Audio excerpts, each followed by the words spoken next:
sobre a competência 2. Para falar dessa aula, eu chamei a nossa professora Luzia Ferrão. Gostaria de agradecer a sua presença. E antes de começarmos, eu queria que a gente resgatasse um pouco da nossa primeira competência, que é um caminhar. Porque nossa primeira competência, nós falamos sobre comportamento, condicionamento, né? Como é que a gente poderia fazer com que um colaborador se comportasse da maneira que a empresa esperasse, utilizando os condicionamentos.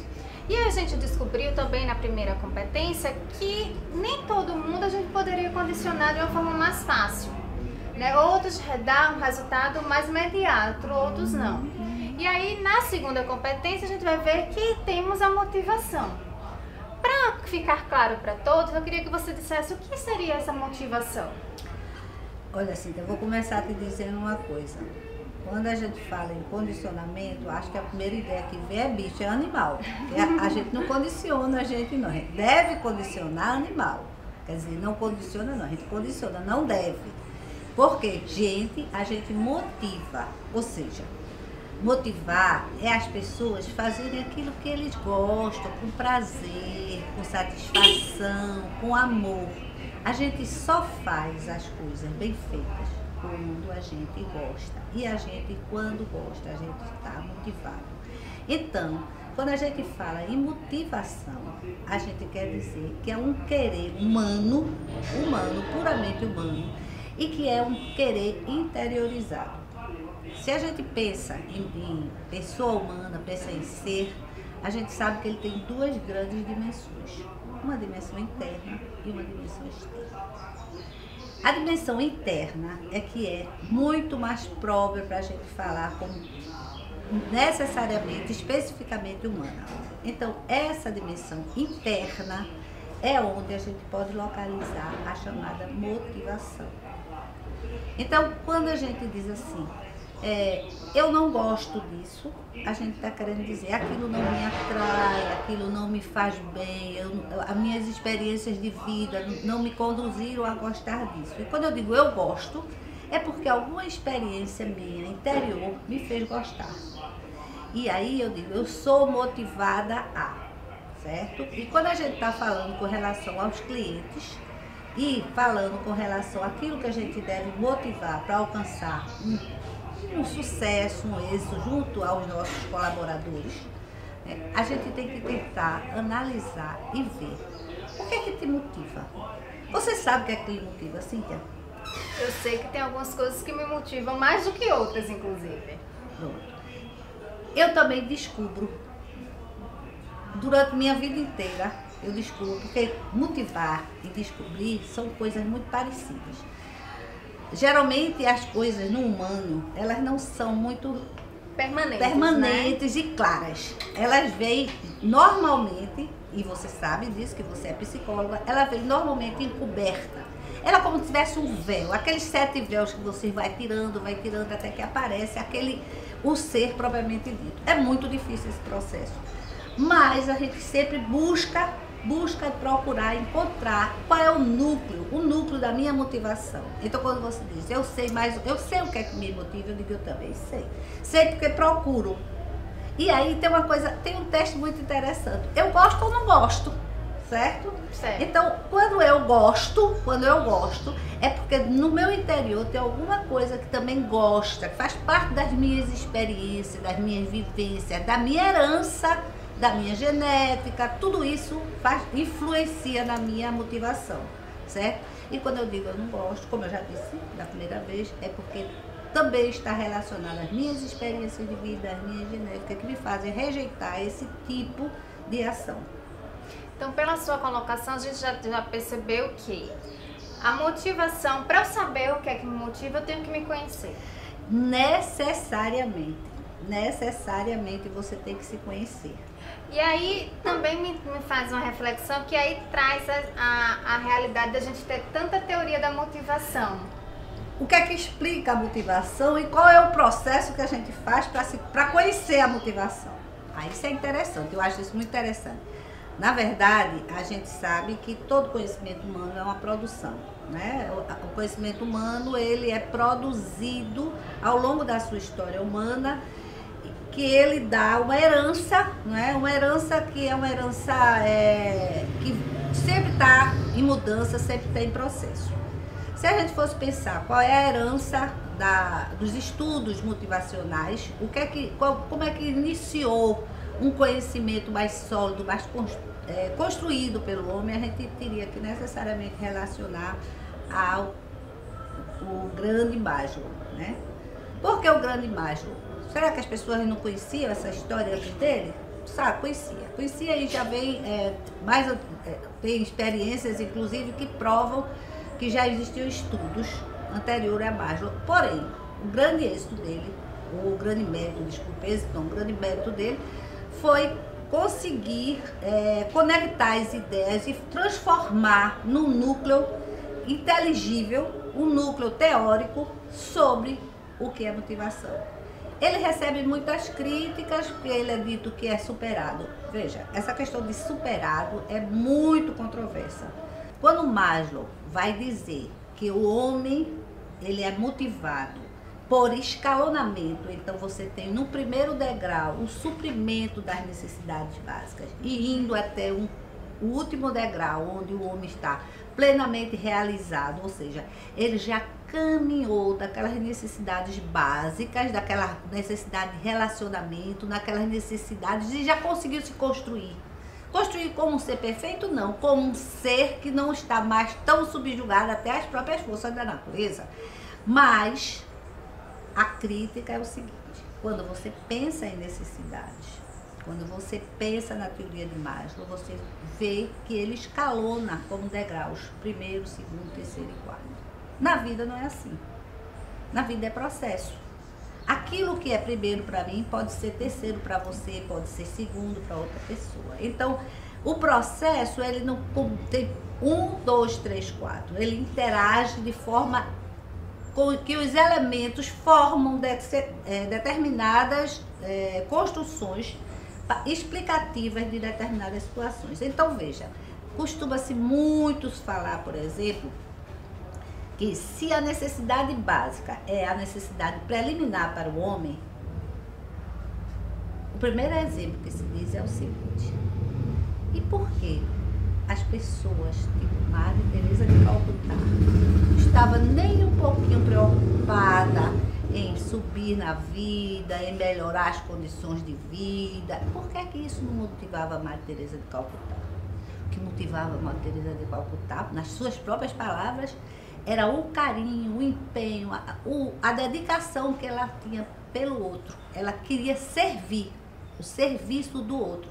O resto não tinha muito grande importância para a Madre Teresa, como também não tinha para Gandhi, como também não tinha para grandes líderes. Então, essa questão de motivação é uma questão onde a coisa final, a palavra final, até hoje ainda não foi dita. O que existe, no contexto geral, são um elenco variado de teorias, cada uma especializada em mostrar e provar determinados aspectos do comportamento humano. Elas têm valor, têm um grande valor, mas em si, elas não conseguem responder ao fenômeno maior chamado motivação humana.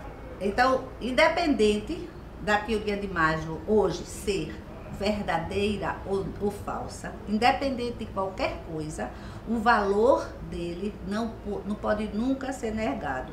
Por outro lado, as outras teorias, existe uma gama muito grande, diversificada de teorias que tentam explicar de fato o que é o fenômeno da motivação humana.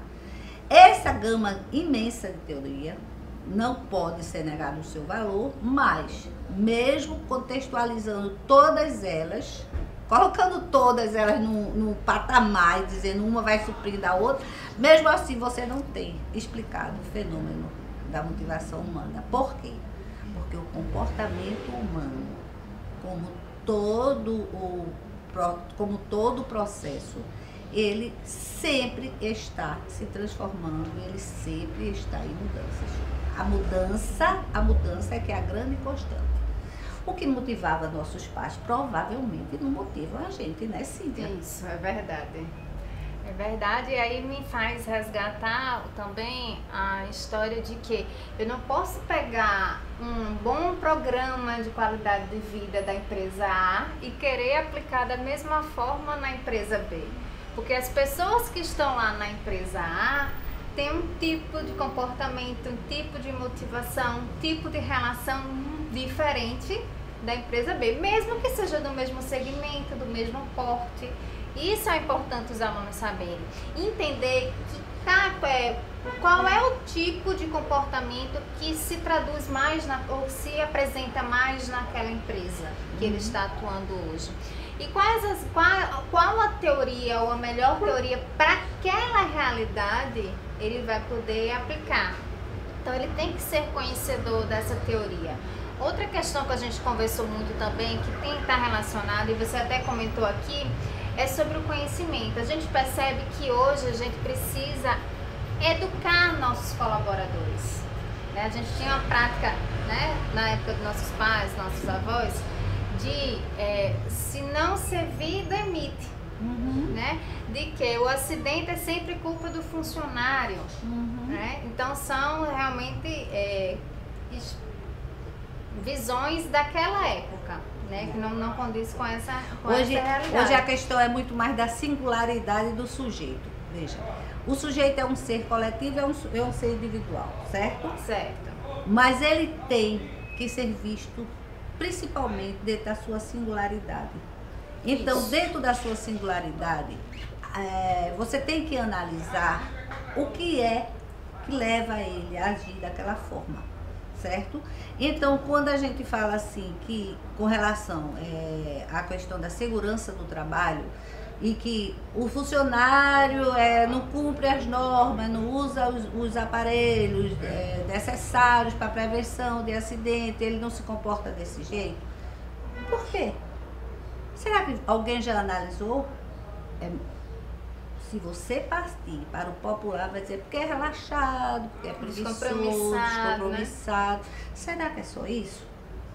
Quando a gente passa, e é por isso que a gente está falando sobre teoria, né? Quando a gente passa para analisar esse comportamento com base numa teoria que dê conta até de por que ele se comporta desse jeito, a gente muda totalmente o foco. Não é para dizer assim, não existe ele preguiçoso. Claro que existe, certo? Mas não é por aí. É como você vai trabalhar essas questões do ponto de vista teórico e não ficar, aluno, por favor, não fiquem na coisa rasa de que o que você está vendo pode ser explicado pelos seus olhos. Não pode. Aquilo que a gente precisa ver está muito além daquilo que é visível. Então, a visão do fenômeno, ele não dá conta em si mesmo do que está acontecendo. E se a gente não dá conta com um simples olhar, vamos buscar, e aí tem que ser elementos teóricos de fato, vamos buscar elementos teóricos para explicar o porquê das situações.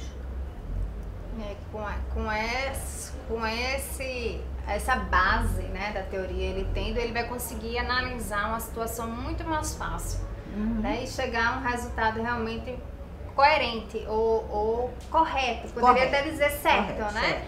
Porque você, ou mais aproximado. Ou mais aproximado do certo, porque a gente sabe que o perfeito não existe. O ideal sempre fica além do que a gente pode fazer. Mas que a gente vai chegar o mais próximo possível de como realmente resolver a situação ou de um incidente ou de um acidente, de poder evitar essa situação.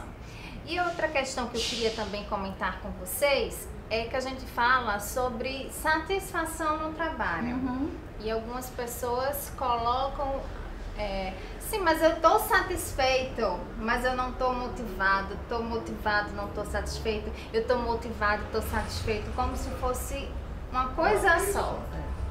E aí eu queria que você pudesse dizer de uma forma mais simples, né?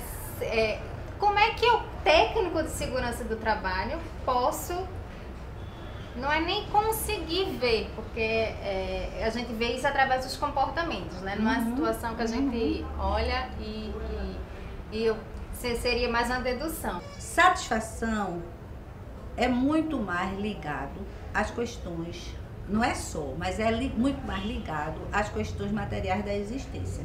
Então você pode estar muito satisfeito no seu trabalho. Por quê? Porque você gosta do seu salário, você gosta do ambiente de trabalho, você gosta do seu chefe, você gosta dos seus colegas, mas você pode não estar motivado, porque não era exatamente aquilo que você queria. Então você está satisfeito, mas não está motivado. E muitas vezes você está tão motivado que você parte para experiências novas, mesmo com redução salarial. Aí você pode dizer, essa é uma louca, isso não existe, quem quer perder dinheiro? Muita gente quer.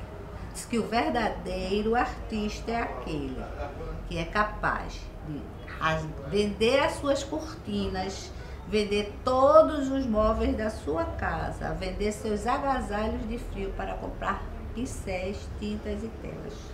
Esse está motivado ao ponto de se desapegar, né, de tudo que é material, sofrer, mas vai fazer aquilo que ele gosta. Esse é o motivado. Aquele que é o satisfeito é aquele que chega na hora, cumpre as suas obrigações, faz tudo dentro do que é exigido, do que é normatizado pela empresa, mas quando termina o expediente ele faz, ufa, graças a Deus eu vou para casa. E aí saber diferenciar dessas duas pessoas é que é o complicado, né? Mas é capaz, é possível. E mostra que... Ah, sim. Deixa eu te cortar um pouquinho, Cíntia. Hoje, né, a gente conta com um arsenal muito grande de tecnologia, né? Um arsenal muito grande tecnológico, os testes hoje em dia, as dinâmicas, os trabalhos de grupo, elas são verdadeiras, são ferramentas muito eficazes para você trabalhar essa questão. Então não é só no eu acho, não. A gente sabe que você tem que ter uma busca teórica, conhecer as teorias e utilizar as ferramentas. Se você quer que o seu subalterno, como é que a gente poderia dizer? Seu colaborador, seu cliente interno seja satisfeito e motivado, estude, busque ferramentas eficazes, certo? E as ferramentas eficazes, quando a gente fala, busque tecnologia hoje que consegue realmente lhe dar apoio e soluções para muita coisa. É verdade. Foi um ótimo gancho para a gente poder aqui terminar a nossa disciplina de hoje, na verdade a nossa competência de hoje, e dizer que ninguém, né, o chavão mais comum, mas é real, ninguém motiva ninguém, né? Motivação é algo interno, mas você como futuro técnico de segurança, você vai poder motivar estimulando, né, esses colaboradores a seguir as normas, criar programas para que isso realmente aconteça. Queria muito agradecer, professora Luzia, né, por estar aqui, né, brilhantando mais a nossa videoaula. Queria convidá-los para participar do fórum. Não deixem de participar dos fóruns para que a gente possa realmente trocar mais experiências, né, aprender um pouco mais sobre essa temática e até a próxima aula. Muito obrigada e até a próxima.